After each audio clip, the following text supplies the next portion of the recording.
The audio recording proceeded to cut abruptly. We could not get it to start again, and we decided to continue the session, for the sake of our own enjoyment. From there, we did not know exactly where the session was going to go. Nevertheless, the story continued. This is the retelling of the events that transpired after. The group interrogated the young man, Arthur. They found him to be somewhat underfed. He was a work drifter, someone who grew up in town taking odd jobs. This time had been especially hard on him and his family. The winter prior, there was mass starvation, mass hunger. Arthur has yet to recover fully.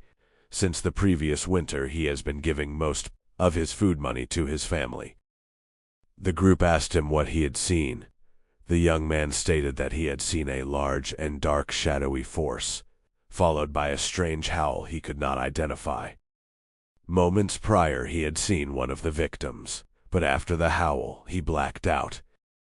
The group let him go back into the common room where food was provided. They proceeded to call on the woodsman, Elias Crow, and the school teacher, Marjorie Pike, in for questioning. Let's just say Elias doesn't trust our investigators, but he is willing to help. Ms. Pike, on the other hand, was hesitant, nervous to talk, nervous to relive what she described as a nightmare. Miss Marjorie Pike, the school teacher, chain-smoked through her testimony, insisting she'd seen a thin, dark figure stalking townsfolk. She spoke of it watching her from the tree line, its outline barely human.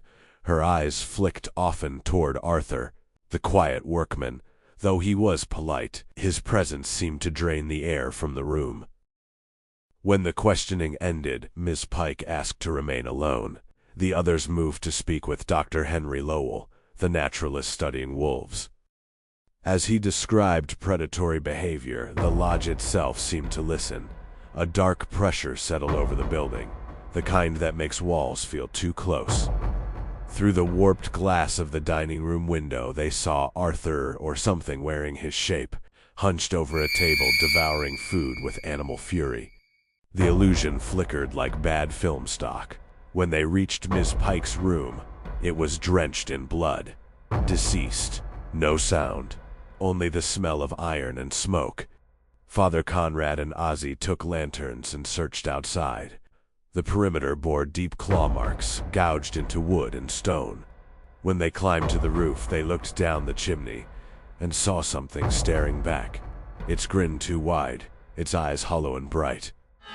Inside, the group began to lose their bearings. The air thickened, shadows bent wrong. Irene fled into the night, swinging wildly at phantoms that seemed to close in around her. Father Conrad fired once. The shot cracked through the illusions, hitting her leg, and she fell silent. Then, from the tree line, a towering shape emerged, skeletal, crowned with twisted antlers, its limbs impossibly long. It watched without moving. When it howled, the sound was not of an animal, but of hunger itself. As the sun slipped below the horizon, the hallucination ceased. The silence that followed was worse than the noise.